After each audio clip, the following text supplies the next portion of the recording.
Hi friends, எல்லாருக்கும் வணக்கம், காலை வணக்கம்.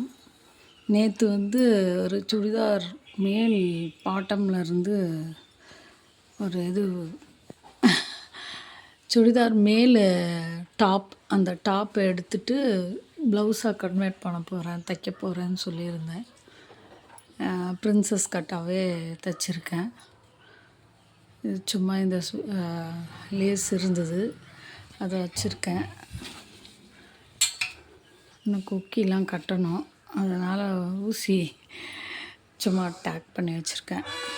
எப்படி இருக்குது பார்த்து சொல்லுங்கள். இது ஏற்கனவே போட்டு வச்சுருந்தது. பிடிச்சிருந்தா லைக் பண்ணுங்கள், ஷேர் பண்ணுங்கள், சப்ஸ்கிரைப் பண்ணுங்கள் மக்களே. அப்போ தான் நான் இன்னும் மோட்டிவாகி நிறைய ட்ரெஸ்ஸஸ் இதே மாதிரி தைக்க முடியும். தேங்க்யூ.